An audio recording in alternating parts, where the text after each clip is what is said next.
시청자 여러분 안녕하십니까? 5월 9일 화요일 굿모닝 YTN 1부 시작합니다. 먼저 주요 뉴스 보고 오겠습니다. 민주당 전당대회 돈봉투 의혹 사건의 핵심인 강내구 한국감사협회장이 검찰의 영장 재청구 끝에 구속됐습니다. 검찰은 조만간 윤관석, 이성만 두 현역 의원 소환 조사를 시작으로 수사에 속도를 낼 전망입니다. 더불어민주당 김남국 의원은 가상화폐 9억 1천만 원을 포함해 모두 21억 원 규모의 재산을 갖고 있다고 밝히며 불법은 없었다고 거듭 강조했습니다. 하지만 의혹이 완전히 풀리지 않은 가운데 국민의힘은 김 의원을 국회 윤리특별위원회에 제소했습니다.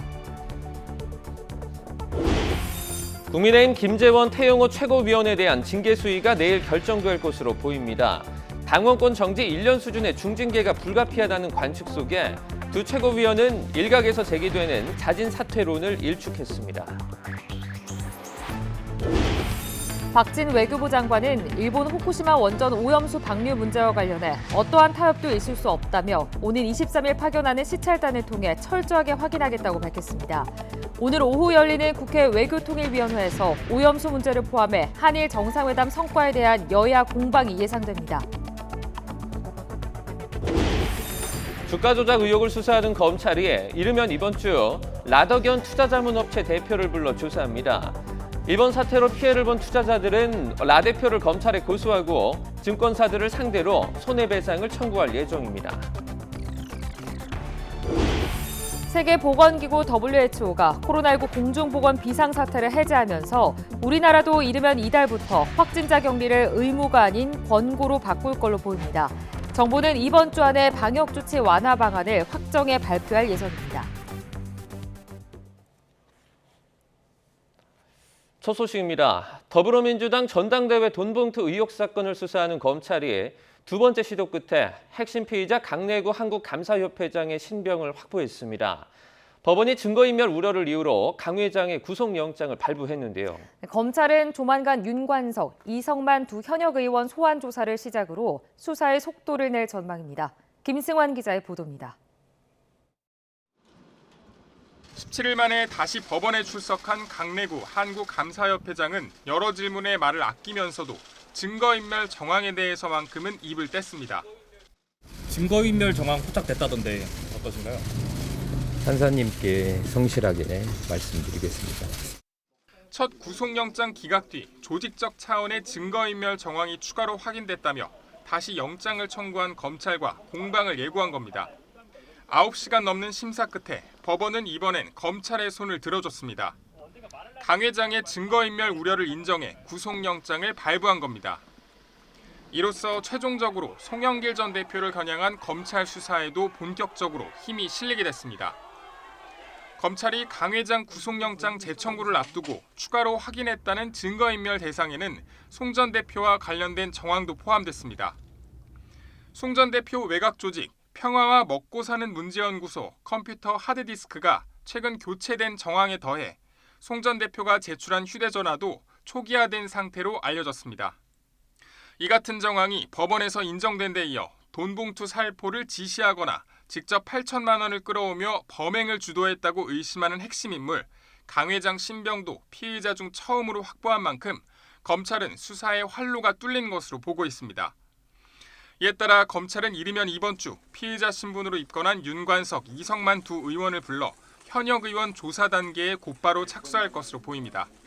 나아가 현재 캠프 지역본부장 단계에 머물고 있는 돈봉투 수수 의혹 관계자들에 대한 조사도 현역 의원들로 속도감 있게 확대될 전망입니다. YTN 김승환입니다.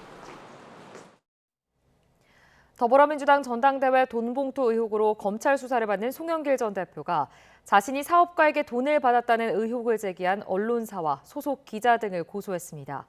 송 전 대표 측 변호인은 또 해당 기사에 대해 언론 중재를 신청하고 손해배상도 청구하겠다고 덧붙였습니다. 앞서 주간조선은 지난달 28일 사업가 박모 씨가 지난해 6월 민주당 관계자를 만나 재작년 전당대회를 앞두고 송 전 대표에게 돈을 건넸다고 말하는 녹취록을 입수했다고 보도했습니다.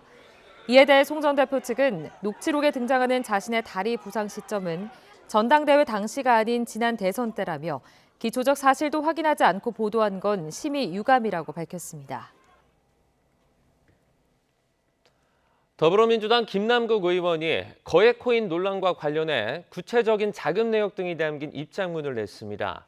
코인 9억 등 21억 원 규모의 재산 내역까지 공개하며 불법은 없었다고 거듭 강조했지만 몇 가지 의문점은 여전하고 여당은 국회 윤리위 제소로 공세를 이어갔습니다. 김경수 기자입니다. 거액 가상화폐 보유 논란에 연일 어떤 불법도 없었다며 강하게 반박해온 민주당 김남국 의원이 투자금 출처 등이 담긴 구체적인 해명 자료를 냈습니다. 가상화폐 매입 자금은 2021년 LG 디스플레이 주식 9억 8,500만 원어치를 매각한 돈으로 현재는 가상화폐 9억 1,000만 원을 포함해 모두 21억 원 규모의 재산을 갖고 있다고 밝혔습니다. 자금 출처 투명하게 전부 다 제가 투자해서 주식을 매매한 대금으로 했고요. 계좌 이체한 거래 내역을 포함해서 가상화폐를 포함한 모든 것들이 다 제 돈으로만 했습니다. 부유한데도 서민 코스프레를 한 것 아니냐는 일각의 지적엔 한결같이 검소하게 살아왔다며 부당한 말이라고 반박했습니다. 국민의힘에서도 초기에는 막 무슨 불법이 있는 것처럼 문제 제기를 했다가 갑자기 하루 이틀 사이에 태도가 바뀌어가지고 무슨 이중성, 도덕성 문제를 제기하고 있는데 터무니없는 이야기들입니다. 입장 발표에도 의문점은 남습니다.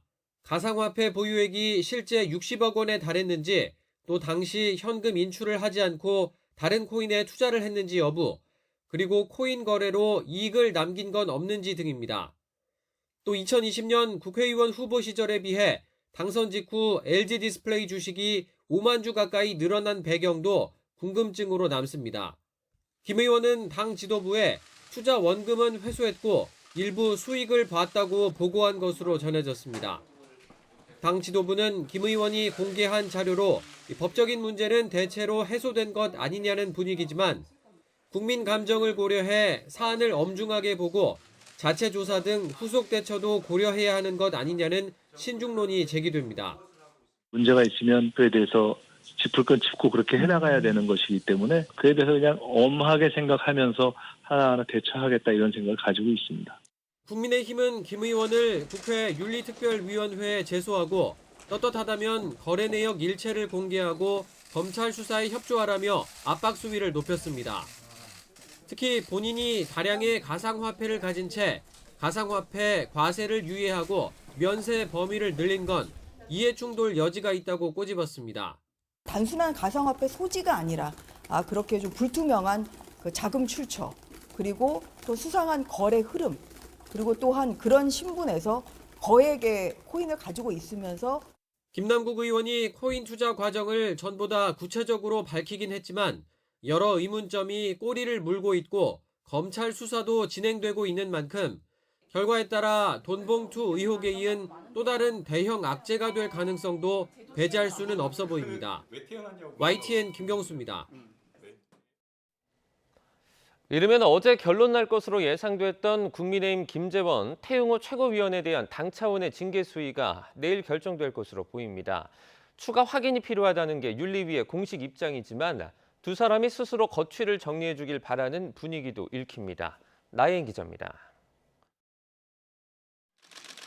국민의힘 윤리위원회가 5시간에 걸친 마라톤 회의에도 김재원, 태영호 두 최고위원의 징계 여부를 결정하지 못했습니다. 당사자들을 직접 불러 소명을 듣고 질의도 했지만 사실관계를 더 확인할 필요가 있다고 본 겁니다. 다만 오는 10일 다시 회의를 열어서는 징계 수위를 결정할 거라고 못 박았습니다. 한 이틀 정도 시간을 갖기로 그렇게 결정을 했습니다.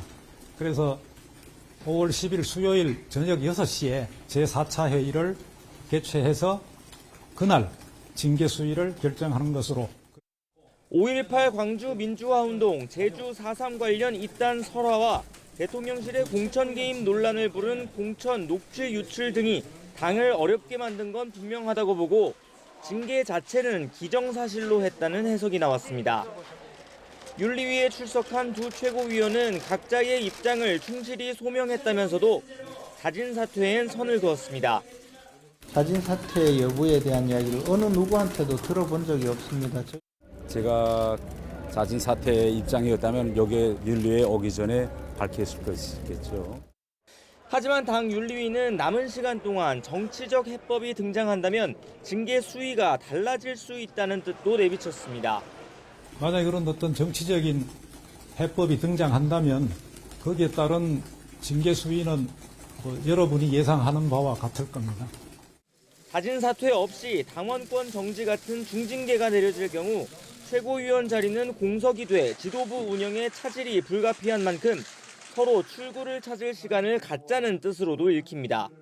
한일 정상회담 직후 집권여당 최고위원의 징계 소식이 자칫 외교 성과를 묻히게 할 수 있다는 부담도 결정을 한 차례 미룬 배경으로 분석됩니다. 당 안팎에서 거론되어 온 당원권 정지 1년 이상의 중징계가 나온다면 두 최고위원이 내년 총선에서 공천을 받는 건 사실상 어려워집니다. 이럴 경우 당사자들이 재심을 청구하는 등 내홍이 계속될 수도 있어 오는 10일 추가 회의 결과에 관심이 쏠립니다. YTN 나힌입니다. 한국을 방문한 기시다 일본 총리와의 간담회에 초청된 한일의원연맹 소속 여야 의원들은 이번 한일 정상회담 결과를 두고 큰 시각차를 보였습니다. 국민의힘은 기시다 총리의 노력으로 양국 사이 훈풍이 불고 있다고 호평했지만 민주당은 과거사와 후쿠시마 오염수 문제에 있어서 진전이 필요하다며 우려를 전했습니다. 정현우 기자입니다. 기시다 일본 총리는 귀국 당일 오전 한일의원연맹 회장인 국민의힘 정진석 의원과 간사장 윤호중 의원을 숙소로 초청해 50분가량 만났습니다. 간담회 시도에 대한 긍정적인 평가는 여야가 같았지만 구체적인 정상회담 성과를 두고선 온도차를 내비쳤습니다. 국민의힘은 기시다 총리가 강제징용 피해자에게 위로를 전하고 과거사와 관련해 성의를 보이는 등 양국 정상 결단으로 훈풍이 불고 있다고 호평했습니다. 윤석열 정부 출범 이후에 1년 만에 한일 관계에 훈풍이 불고 있다. 반컵의 물잔이 빠르게 채워지고 있는 느낌을 갖는다. 반면 민주당은 과거사 문제에 대한 더욱 적극적인 노력을 주문하며 후쿠시마 오염수 문제와 관련해 방출 이외의 다른 대안을 기시다 총리에게 요구했습니다. 아베 시대를 넘어 기시다 시대를 열고 있지 못하다는 생각을 가지고 있다. 과거 문제에 대한 보다 더 적극적인 노력이 필요할 것이다. 이번 회담 결과를 둘러싼 커다란 인식 차이는 국회 안 거센 설전으로도 이어졌습니다. 민주당에선 국익과 역사를 재물 삼은 빵 셔틀 외교다. 독도 문제에 대해선 한마디 언급도 없었다며 맹비난했고 셔틀 외교 복원이라 자랑하지만 안타깝게도 빵 셔틀 외교 같다는 국민 일각의 자조적 필란에 귀 기울여야 합니다. 국민의힘에선 무작정 규탄만 해대며 무책임한 태도로 팔짱 끼고 훈수거리나 찾는 태도라고 맞섰습니다.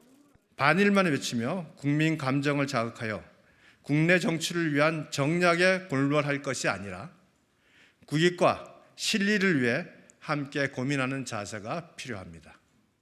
이틀간의 한일 정상회담이 마무리됐지만 여야 공방은 계속되는 모습입니다. 국회 외교통일위원회를 포함해 관련 상임위에서도 여야 공방은 계속될 것으로 예상됩니다. YTN 정현우입니다. 한일 정상이 일본 히로시마에 있는 한국인 원폭 희생자 위령비를 공동 참배하기로 발표한 걸 두고 과거사 문제 해결에 서로 한 발짝 다가간 행보라는 해석이 나오고 있습니다. 현재 동포사회는 기쁘고 가슴 벅찬 일이라며 반겼습니다. 황보연 기자입니다.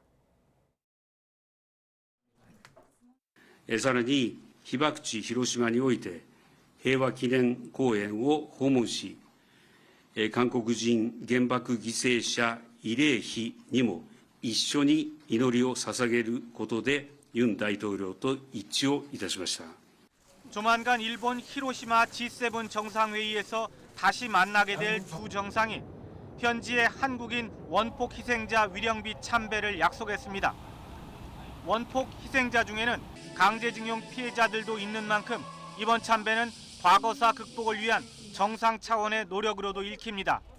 일본에서도 상당 부분 이 부분은 이제 신경을 쓴 부분이다 이렇게 좀 생각해 볼 수 있을 것 같습니다. 우리나라 대통령이 히로시마 위령비를 직접 참배한 일은 아직 없습니다. 현직 일본 총리로서는 김대중 오부치 선언의 당사자인 오부치 총리가 1999년에 참배한 게 유일합니다. 현지 동포사회는 크게 반기는 분위기입니다. 참배를 해주신다는 것만도 기쁘고 정말 가슴이 벅차고 지금. 민단 측은 한일 두 정상이 함께 참배하는 것이라 더 뜻깊고 역사에 남을 일이라고 평가했습니다. 특히 기시다 총리의 참배에 대해서는 더 특별한 의미를 부여했습니다. 사죄를 받는 것보다는 참배해 주는 것만도 사죄를 받는 의향으로 저는 받아들이고요.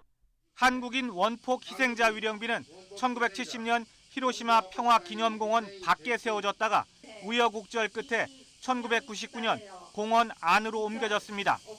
이곳에선 매년 8월 5일 추모 위령제가 열리고 있습니다. 2017년 4월에는 위령비 주변에 심어진 무궁화 나무 세 그루가 누군가에 의해 훼손됐고 2014년에도 비슷한 일이 벌어지는 등 순환도 적지 않았습니다. YTN 황보현입니다. 후쿠시마 오염수 방류가 임박한 가운데 한일 양국은 후쿠시마 원전의 한국 전문가의 현장 시찰단 파견을 합의했습니다. 방류의 안전성을 확보하기 위해 현재 진행 중인 IAEA의 검증과는 별개로 이중 장치를 한다는 취지인데요. 검증이 아닌 시찰이란 점에서 실효성에 대해선 의문이 제기되고 있습니다. 양회영 기자입니다. 지난달 말 도쿄전력은 후쿠시마 오염수의 방류 시설인 해저터널 굴착을 모두 마쳤다고 밝혔습니다. 올여름 후쿠시마 오염수 방류를 위한 모든 실무적 준비를 마친 셈입니다. 일본은 그동안 오염수 방류가 안전하다고 홍보하면서도 국제원자력기구 IAEA의 검증만을 허용해왔습니다. 그런데 이번 한일 정상회담을 계기로 양국 정부는 후쿠시마에 한국 전문가 시찰단을 파견하기로 합의했습니다. 시찰단 파견은 개별 국가로는 처음으로 과학적 근거를 바탕으로 건강과 안전에 대한 우려를 불식 해소한다는 취지입니다. 과학에 기반한 객관적 검증이 이루어져야 한다는 우리 국민의 요구를 고려한 의미 있는 조치가 이루어지기를 바랍니다. 한국 시찰단은 원자력안전위원회 등 관련 전문가들로 구성되며 오는 23일, 24일 이틀간 일본을 방문할 예정입니다. 하지만 시찰단이 현장 점검 사항을 준비하기엔 시간이 촉박한 데다 직접 검증이 아닌 일본 정부의 설명을 듣는 시찰 수준에 머무를 가능성이 커 실효성에 대해서는 의문이 나오고 있습니다. 단순 배출 절차와 절차 준수를 보여주겠다는 것은 이제 어떤 면에서는 좀 형식적일 수밖에 없고요. 알프스라는 다액종 제어설 위에 성능 검증이 그동안 어떻게 이루어졌고 알프스 성능 자료와 함께 서로 비교해서 객관적인 평가 분석하는 정도는 가능할 것 같습니다. 따라서 한국 시찰단 방문이 오히려 오염수 방류에 대한 정당성을 제공하는 데 그치지 않기 위해서는 오염수에 대한 정보 공개 범위를 구체적으로 제시하고 일본의 일방적 설명회가 아닌 우리 시찰단의 주도적 검증 활동이 보장되어야 한다는 지적입니다. YTN 사이언스 양회영입니다. 박진 외교부 장관은 일본 후쿠시마 원전 오염수 방류 문제와 관련해 어떠한 타협도 있을 수 없다고 밝혔습니다. 그러면서 정부가 오는 23일 일본으로 파견하는 시찰단을 통해 국민이 우려하는 사항에 대해 철저히 현장 확인을 하겠다고 강조했습니다. 직접 들어보시죠. 국민의 건강과 안전에 관련된 것이기 때문에 여기에 대해서는 어떤 타협이 있을 수 없다. 객관적이고 과학적이고 국제적인 기준에 맞춰서 해야 되고 또 지금 IAEA 그 검증단에는 모니터링 검증단에는 우리 한국 전문가도 들어가 있습니다. 그것과는 별도로 한국과 일본이 양자 간에 이 문제를 투명하고 또 객관적으로 검증하기 위해서 우리 그 시찰단이 파견되는 것이기 때문에 저희가 준비도 잘해야 되고 또 실제 현장에 갔을 때 우리가 그동안에 그 확인하고 싶었던 모든 그 정보들을 전부 확인할 수 있는 아주 중요한 계기로 만들려고 합니다.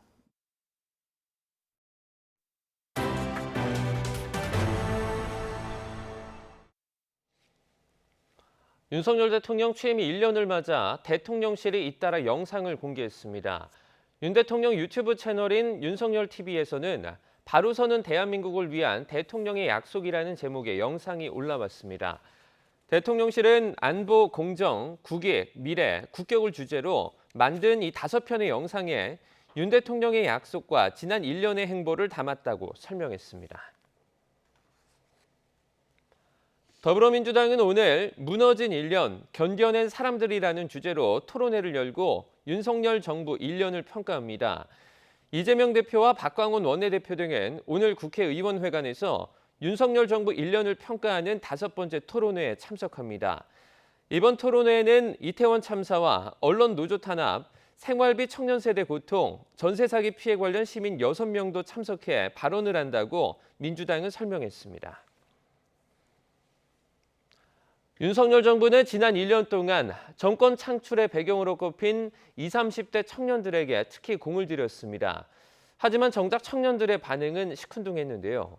오히려 사회 갈등을 봉합하려는 정부의 노력이 부족하다는 따끔한 지적을 내놓기도 합니다. 강민경 기자입니다. 취임 1년을 맞은 지금 윤석열 대통령이 잘하고 있다고 보는 20대 유권자는 4명 중 1명 수준에 불과합니다. 지난해 3월 대선 출구조사 때 윤 대통령에게 투표했다고 답한 20대가 45%, 30대는 48%나 됐던 것에 비춰보면 꽤 차이가 있습니다. 20대 청년들을 직접 만나봤습니다. 그냥 1대1이든 뭐 단체든 좀 더 터놓고 이렇게 마음 놓고 얘기할 수 있는 그런 자리가 있었으면 좋겠어요. 지난 1년간 윤석열 정부는 청년들의 민심을 잡는 데 특히 공을 들였습니다. 만나이 도입과 1,000원의 밥상 확대 등이 대표적입니다. 주 69시간 근무제 도입을 골자로 하는 노동시간 개편 정책을 내놓은 배경에도 청년이 있었습니다. MZ세대들은 뭐 부회장 나와라, 회장 나와라, 뭐 성과급이 무슨 근거로 이렇게 됐냐라고 해서 권리의식이 굉장히 뛰어나다. 과거에 이제 우리 같은 나이 많은 기성세대들하고는 달리. 그러나 정부의 기대와 달리 노동시간 개편은 청년층의 거센 반발이라는 암초에 부딪혀 사실상 좌초했습니다. 고물가와 취업난, 전세 사기 같은 가혹한 현실에는 눈 감은 채 말로만 청년을 앞세운 탁상 행정으로 느껴진다는 게 청년들의 냉정한 평가입니다. 실제로 청년들의 입장을 대변하기보다는 청년들의 생각을 정부에서 투영한 정책이지 않았나라는 생각이 듭니다. 청년들은 사회 분열과 갈등도 풀어야 할 과제로 꼽습니다. 젠더 갈등은 심화하고 주말마다 도심은 진보와 보수 집회로 마비되는 등 사회는 갈라지고 찢겼는데 봉합될 여지는 좀처럼 보이지 않는다는 겁니다. 서로의 의견을 수렴하는 장보다는 좀 더 그게 선거랑 겹치면서 어떤 이념적인 분파 갈등으로 확장되는 경향이 있는데 그것보다는 뭔가 다 같이 이야기할 수 있는 장이 좀 더 필요하지 않을까 생각이 들고 이태원 참사 진상규명과 책임자 처벌에 둘러싼 문제 역시 현재 진행형이고 양대 노조와 시민단체는 윤석열 정부에 줄줄이 낙제점을 주며 정부와 시민사회 사이 골은 점점 깊어지는 상황.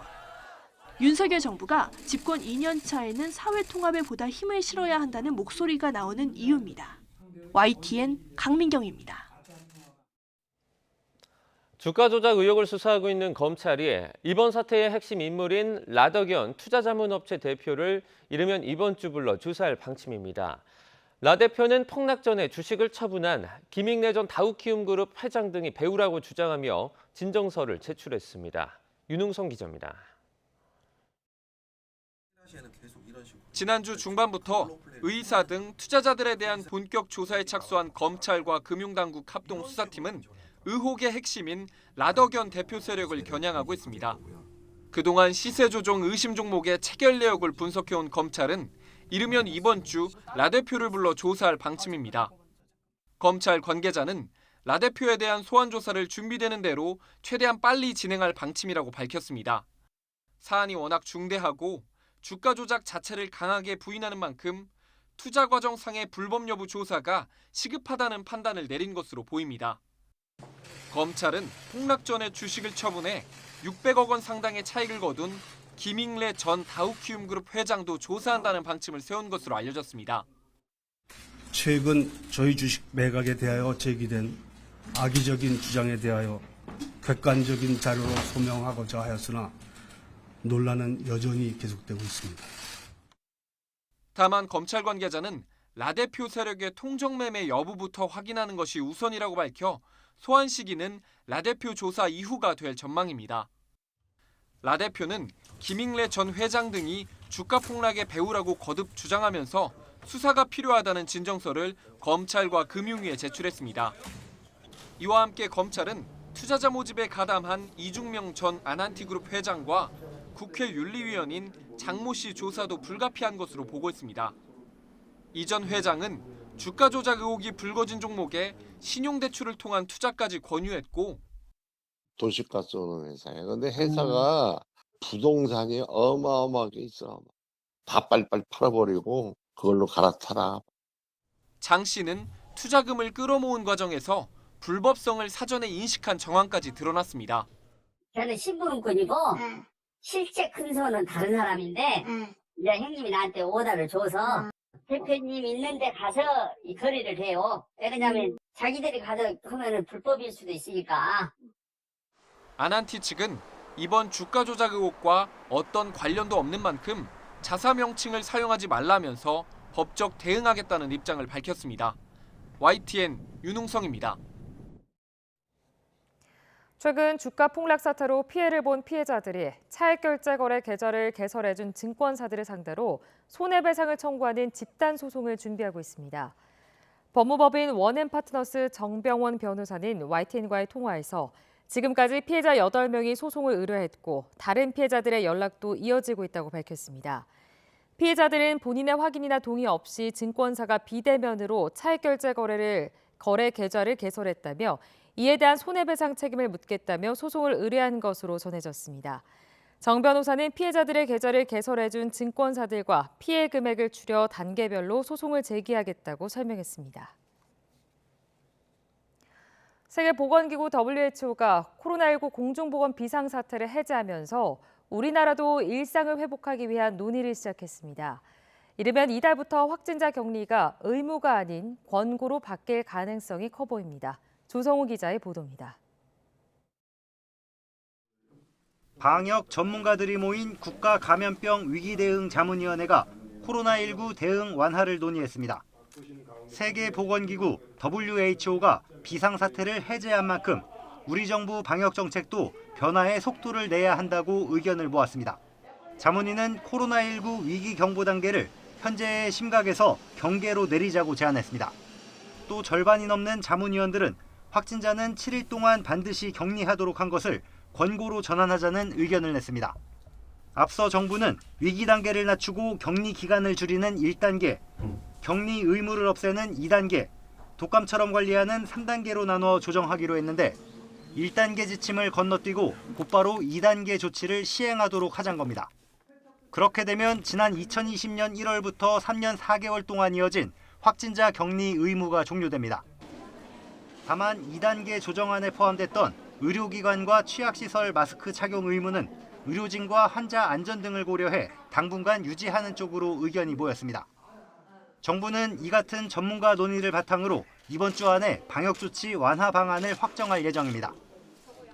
세부적인 내용과 적용 시기를 발표하는 중앙재난안전대책본부 회의는 한덕수 국무총리가 해외 순방을 마치고 귀국하는 오는 11일 이후로 예상됩니다. 새로운 감염병이 나타나는 주기가 점점 빨라지는 만큼 다음 감염병에 대한 준비도 시작했습니다. 조기 진단 역량을 높여 30일 안에 감염병 특성을 분석하고 하루 최대 확진자 100만 명까지 안정적으로 대응하는 체계를 구상하고 있습니다. 질병관리청은 지난 2016년 메르스 유행 이후 8년 만에 방역정보 시스템을 개편하고 있습니다.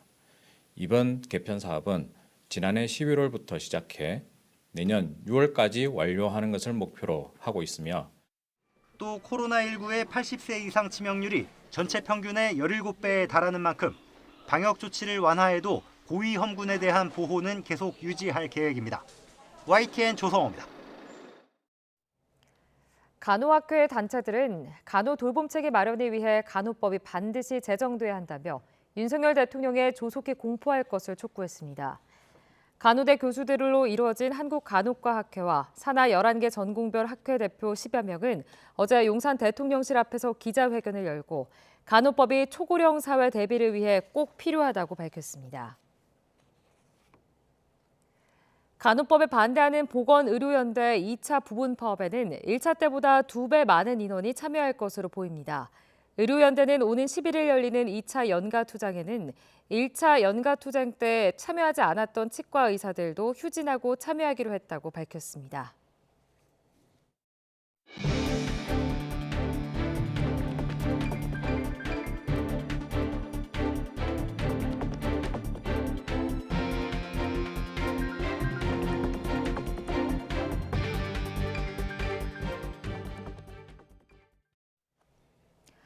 재작년 민주당 전당대회 돈봉투 살포 의혹의 핵심 인물인 강래구 한국감사협회장이 두 차례 영장 심사 끝에 결국 구속됐습니다.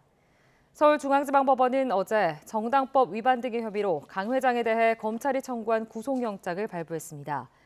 재판부는 강 회장이 증거를 인멸할 우려가 있다고 영장 발부 이유를 설명했습니다. 강 회장은 재작년 3월부터 5월까지 민주당 전당대회에서 송영길 전 대표 당선을 위해 모두 9,400만 원을 만들어 선거운동 관계자들에게 뿌린 혐의를 받고 있습니다. 더불어민주당 김남국 의원은 거액의 가상화폐 보유 논란과 관련해 정치 생명과 전 재산을 걸 만큼 투자 과정이 투명하고 합법적이며 어떤 불법성도 없이 떳떳하다고 밝혔습니다. 김 의원은 어제 세 쪽의 분량 입장문과 함께 계좌이체 내역, 가상화폐 잔고 증명자료 등을 공개했습니다. 구체적으로 2021년 1월에 보유하고 있던 LG 디스플레이 주식 매도금 9억 8,500여만 원으로 가상화폐 투자를 시작했고 이후 폭락을 거듭해 다른 가상화폐로 재투자했다고 설명했습니다. 이어 현재 보유한 가상화폐 가치는 9억 1천만 원 수준으로 정치자금을 제외한 예금과 보장성 보험 등을 합하면 자신의 총 재산은 21억 원 규모라고 설명했습니다. 앞서 YTN 취재진을 만난 김 의원의 말 함께 들어보겠습니다. 제가 사용하고 있는 모든 계좌에서 대선 기간 전후로 해서 2022년 1월부터 3월까지 딱 440만 원만 인출을 했더라고요. 네. 자금 출처 투명하게 전부 다 제가 투자해서 주식을 매매한 대금으로 했고요. 계좌 이체한 거래 내역을 포함해서 가상화폐를 포함한 모든 것들이 다 제 돈으로만 있습니다. 예, 그래서 뭐 어디서 들어오거나 어디 뭐 누구 빌린 돈을 쓰거나 이체된 거나 이런 것들이 전혀 없다는 말씀을 드리고 싶어요. 그래서 지금 국민의힘에서도 초기에는 막 무슨 불법이 있는 것처럼 문제 제기를 했다가 갑자기 뭐 하루 이틀 사이에 태도가 바뀌어가지고 무슨 뭐 이중성, 도덕성 문제를 제기하고 있는데 터무니없는 이야기들입니다. 이르면 어제 결론 날 것으로 예상됐던 국민의힘 김재원, 태영호 최고위원에 대한 당 차원의 징계 수위가 내일 결정될 것으로 보입니다. 국민의힘 윤리위는 어제 오후 4시부터 5시간에 걸쳐 두 최고위원에 대한 징계를 논의했지만 답을 내놓지 못했습니다.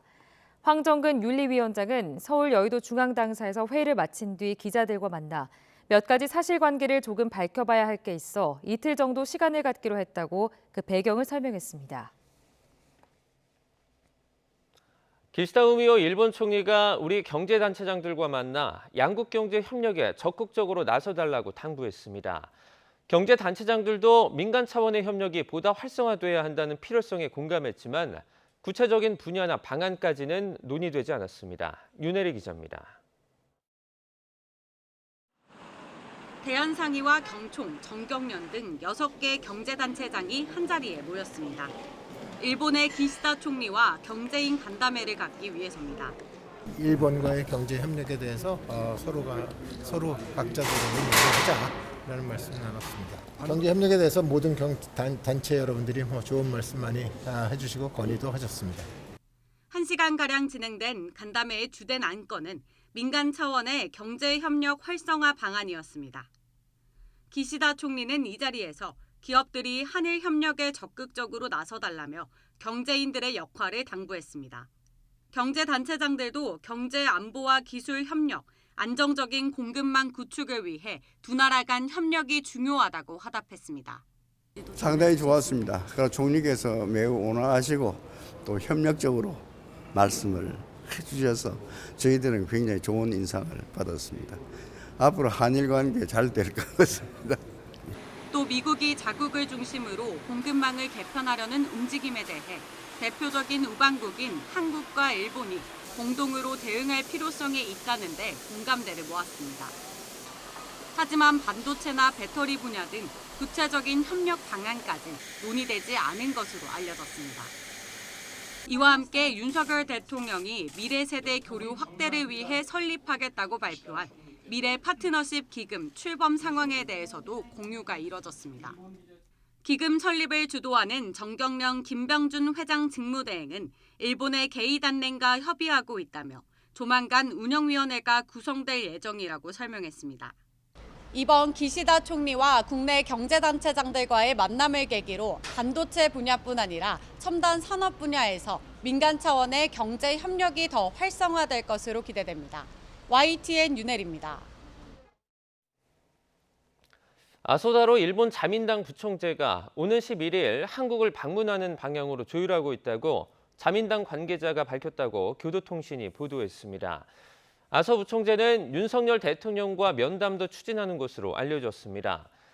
아소 부총재가 회장을 맡고 있는 낙하손해 평화연구소는 12일에서 13일 서울에서 한일 관계에 관한 포럼을 개최하는데 아소 부총재는 12일 포럼 참석을 검토하고 있습니다. 아소 부총재는 한일협력위원회 파트너격으로 일본 원로 지도층 중심 단체인 이란협력위원회 회장도 맡고 있는데 이번 한국 체류 중 한일협력위원회 회원들과 회담도 계획하고 있습니다. 한미, 한일 정상회담을 계기로 북핵 위협에 대응한 한국과 미국, 일본의 안보 협력이 가속화하고 있습니다. G7 기간 한미일 정상회의도 예정돼 있어 3국 공조 논의는 더 박차를 가할 것으로 보입니다. 임성재 기자입니다. 이번 한일 정상회담에서는 한미일 안보 협력 강화가 주요 의제로 거론됐습니다. 日米同盟、韓米同盟、日韓、そして日韓米の安保協力により抑止力と対処力を強化することの重要性について改めて一致をいたしました。 윤석열 대통령은 확장 억제 강화를 골자로 한 한미 핵협의그룹 NCG에 대한 일본의 참여까지 시사했습니다. 궤도에 오르면 또 일본도 미국과 관계에서 준비가 되면은 이건 뭐 언제든지 같이 협력할 수 있는 문제라고 생각합니다. 이제 막 걸음마를 떼는 NCG에 대해 향후 일본의 참여 가능성을 열어둔 건 그만큼 긴밀해진 공조 분위기를 나타내는 것으로 해석되는데 이달 중순 히로시마 G7 회의 기간 한미일 정상이 만나 논의할 3국 협력 방향성도 주목됩니다. 한미일이 우주와 사이버 영역에 대한 협력을 강화할 가능성이 있습니다. 이미 한미, 미일 각각이 그 영역으로 동맹을 확장하기로 했기 때문에 이번에 한미일 협력을 통해서 좀 더 방향성 또 구체적인 어떤 협의체 구성도 가능하다고 생각합니다. 당장 NCG에 일본이 참여하지 않는다고 해도 한미일 안보 협력은 더욱 견고해지는 모습입니다. 윤석열 정부 출범 이후 지난해부터 이미 3차례에 걸쳐 이지스함 등이 참가하는 3국 미사일 방어 훈련이 진행됐습니다. 한미일 군사당국은 미사일 방어 훈련과 대잠전 훈련을 정례화하기로 합의했는데 3국 미사일 경보정보 실시간 공유를 논의하고 조율하는 실무협의체도 조만간 윤곽이 드러날 것으로 전해졌습니다. 이달 말 한미일 참여가 확정된 제주 남방공해상에서 북한의 대량 살상 무기 WMD 확산과 선박 간 불법 환적을 막기 위한 해상 차단 훈련도 이 같은 흐름과 무관하지 않아 보입니다. 하지만 2018년 초계기 위협 비행 갈등 등 한일 간 풀어야 할 문제도 여전합니다. 국방부는 우리 군은 레이더 조사가 없었다는 기존 입장에는 변함이 없지만 양국 간 신뢰관계를 강화하기로 한 만큼 상호 대화를 통해 바람직한 해결 방안을 모색할 수 있을 것으로 본다고 밝혔습니다. YTN 임성재입니다. 중국은 한미 핵협의그룹이 일본으로 확대될 가능성을 경계하며 날선 반응을 보였습니다. 관영 매체들은 기시다 방한 반대 시위를 부각하는 등 한일 과거사의 균열을 집중 공략했습니다. 베이징 강정규 특파원입니다. 12년 만에 복원된 한일 셔틀 외교, 한미 핵협의그룹 NCG에 일본도 참여할 수 있다는 말까지 나왔습니다. 워싱턴 선언은 일단 한국과 미국의 그 양자 간의 베이스로 합의된 내용입니다. 그렇지만 일본의 참여를 배제하지는 않습니다. 중국은 위험한 길로 가지 말라며 날선 반응을 보였습니다. 북핵에 대응한 한미일 군사공조 강화가 결국은 자국을 겨냥한다고 보기 때문입니다. 其他方可能参与华盛顿宣言开展合作的动向，只会加剧地区紧张局势，破坏核不扩散体系，损害他国战略利益。 친강 외교부장은 주중 미국 대사를 만나 레드라인을 넘지 말라고 경고했습니다. 한미일 3국의 해상 차단 훈련 발표엔 서해 북부 보화이만 입구에서 실탄 사격으로 맞불을 놨습니다. 중국 관영지는 한일 정상의 만남을 이상한 동거, 깨지기 쉬운 화해라며 깎아내렸습니다. 한일 밀착의 배후에 자국을 견제하려는 미국의 전략적 노림수가 숨어 있다고 보는 겁니다. 또 반공 우파끼리의 우호일 뿐이라며 기시다 총리 방한 반대 시위 등을 부각했습니다. 한일 과거사 문제에 균열을 파고들어 갈라치기 하려는 의도로 풀이됩니다. 韩日两国政府层面看似十分热络，但是包括历史问题在内等等，依旧是韩日绕不过去的障碍。 앞서 윤석열 대통령의 방미 보도를 두고는 주중 한국 대사관과 중국 관영 매체 사이에 항의 공방이 벌어지기도 했습니다. 베이징에서 YTN 강정규입니다. 네, 지난해 서울에 있는 배달 음식점에서 환불을 거부당한 고객이 업주에게 욕설을 퍼부은 일이 있었는데 YTN이 보도한 경기 양주의 악성 고객과 같은 사람이었습니다. 이런 나쁜 손님에겐 차라리 팔지 않겠다는 자영업자들의 아우성에 정부를 중심으로 대책이 논의되고 있지만 민간에 강제할 방법은 없어 보입니다. 우종훈 기자가 취재했습니다. 서울 월곡동에서 치킨 프랜차이즈 가맹점을 운영하는 A씨는 지난해 11월 음식에서 벌레가 나왔으니 환불해달라는 요청을 받았습니다. 고객이 찍은 사진을 본 A씨는 고온으로 조리하는 가게에서 그런 벌레가 나올 수는 없다며 음식값을 돌려주지 않았습니다. 그러자 A씨에게 수십 차례에 걸쳐 심한 욕설 문자를 퍼부은 고객. 알고 보니 최근 경기 양주 일대 음식점을 돌면서 환불 요구를 이어가 YTN에 보도된 사람과 같은 인물이었습니다. 음식에서 파리가 나왔다는 항의 내용도 똑같았습니다. 벌레 자체가 너무 비슷해요. 그리고 그 환불하는 패턴도 비슷하고 그 사장님한테 여쭤봐가지고 대조를 해가지고 이 사람이 맞구나라는 거를 확신을 하게 됐죠. 자영업자들이 모인 온라인 커뮤니티에 들어가 보면 이른바 악성 손님에 대한 하소연이 줄을 잇습니다. 업주가 음식을 회수해 확인해보겠다고 하자 음식에 담뱃재를 부은 손님부터 2달 전 주문한 음식값을 환불해달라고 한 손님까지 사례도 다양합니다. 업주들이 바라는 건 이런 막무가내 민원을 제기하는 고객의 주문이 원천 차단되는 겁니다. 하지만 배달 플랫폼 측은 개인정보라는 이유로 악성 고객을 별도로 분류하지 않고 있습니다. 고객의 개인정보를 저희가 확인할 수는 없으니까 똑같은 내용에 대해서 확인이 안 되는데 일단 현재까지는 도와드릴 수 있는 방법이 없다고 그렇게 말씀을 드릴 수가 없어서 이런 가운데 공정거래위원회도 업주들의 고충을 해결할 대책 마련에 나섰습니다. 주문 취소나 환불로 분쟁이 일어나면 플랫폼 업체가 조정하고 악의적인 평가를 남긴 고객의 이용도 제한하는 자율 규제안을 소상공인, 플랫폼 업체와 함께 준비하고 있습니다. 플랫폼사라든지 여러 가지에서 조금 미온적으로 대응을 해왔기 때문에 최대한 빨리 그런 지금 현재 논의 중 자율 규제 방안이 확정이 되고 다만 민간에 강제할 수는 없다는 게 공정위 입장이라서 어디까지나 자율 규제안입니다. 때문에 플랫폼의 참여와 협조가 뒷받침되지 않으면 실효성이 적다는 게 한계로 지적됩니다. YTN 우종훈입니다.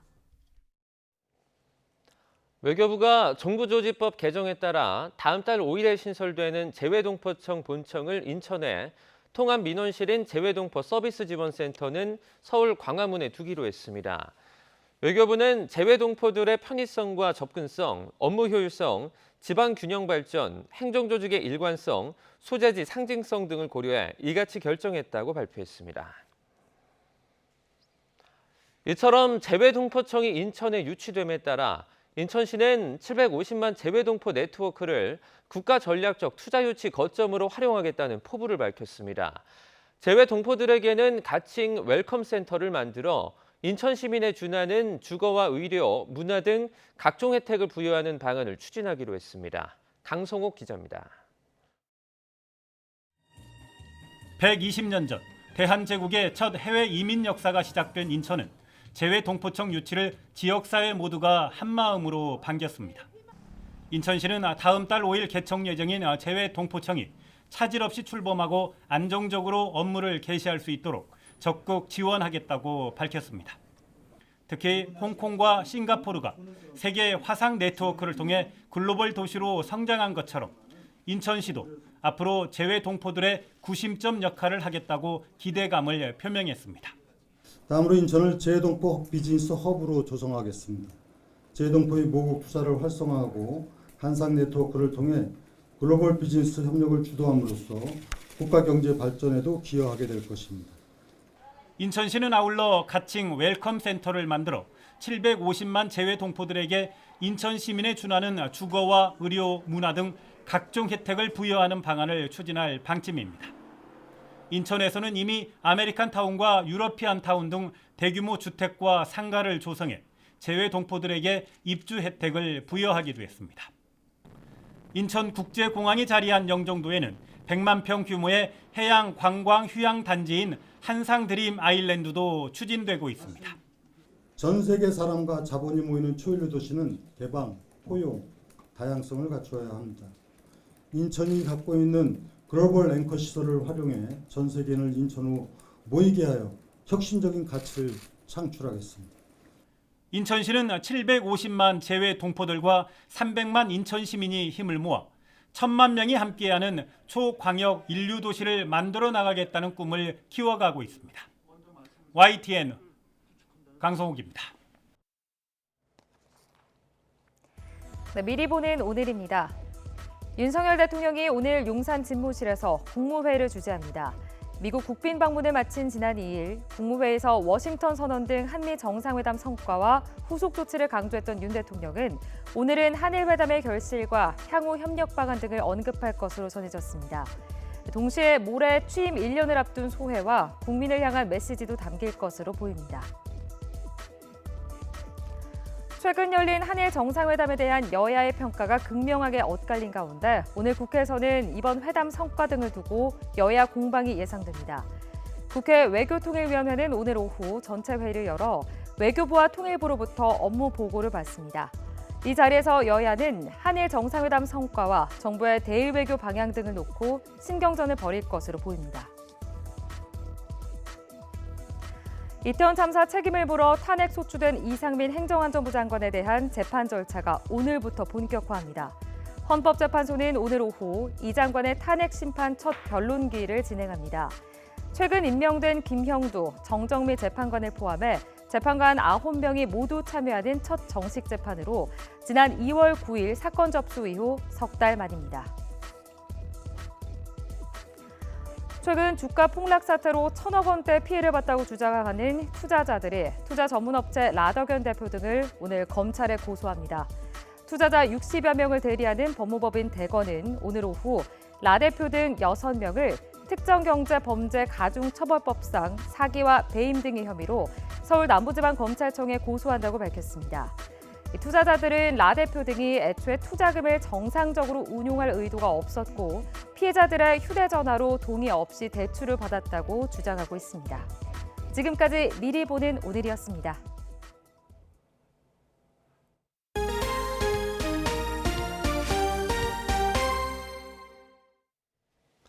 우리나라 대표 왼손 투수죠. 김광현과 양현종이 오늘 나란히 선발로 맞붙습니다. 두 선수의 선발 맞대결은 8년 만인데요. 경기 뒤에 누가 웃게 될까요? 이지윤 기자입니다. 역대 세 번째이자 최연소 160승 투수. 스승 이강철 감독을 넘어선 기아 에이스 양현종. 개인 통산 151승.